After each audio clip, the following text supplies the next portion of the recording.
Pakistan's former Prime Minister Imran Khan was wounded in an apparent assassination attempt Thursday while he was leading his ongoing anti-government march on Islamabad.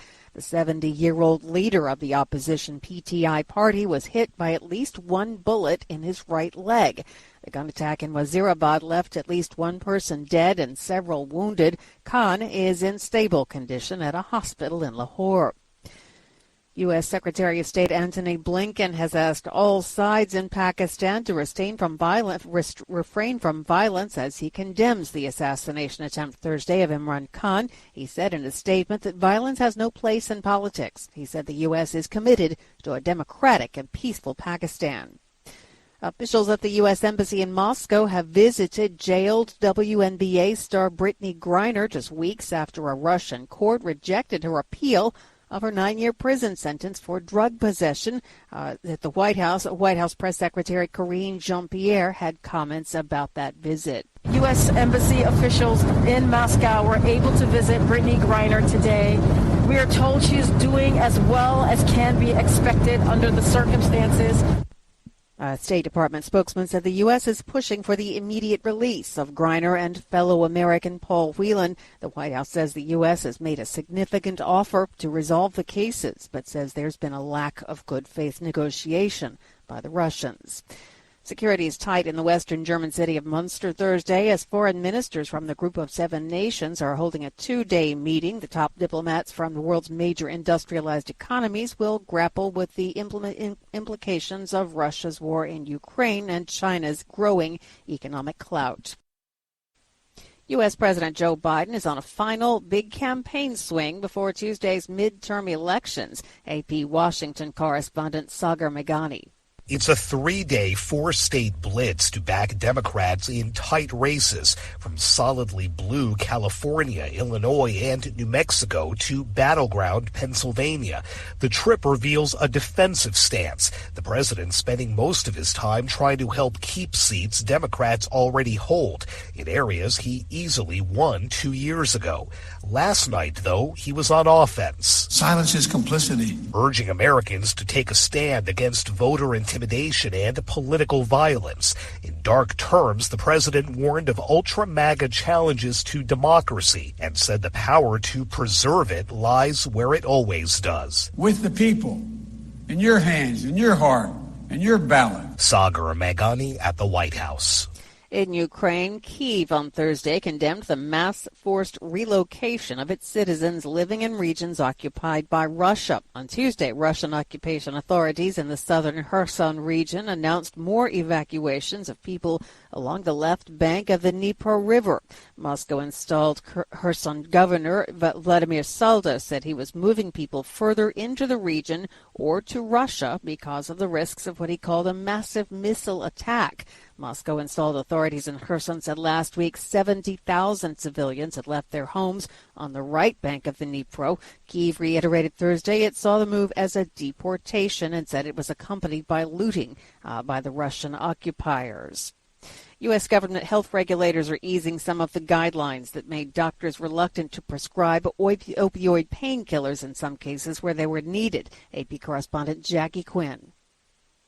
Medical professionals say previous guidelines issued in 2016 did a good job reducing opioid addiction, but in some cases denied patients proper pain treatment. I've seen the profound impacts pain can have on someone's life.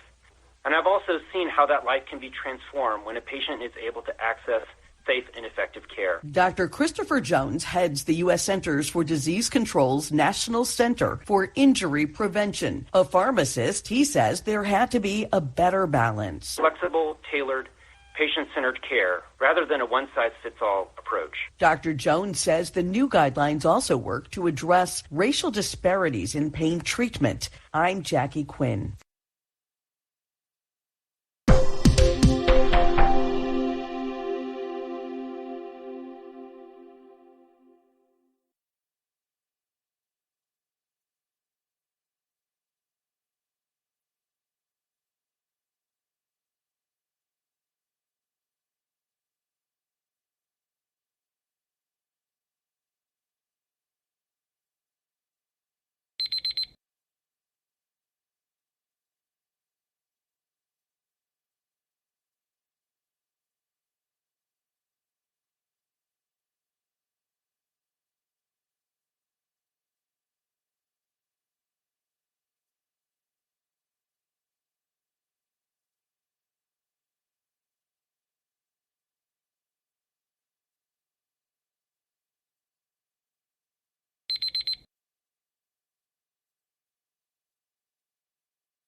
Hi, thank you for watching. I hope the videos are useful for you. Please subscribe to my channel using the button below.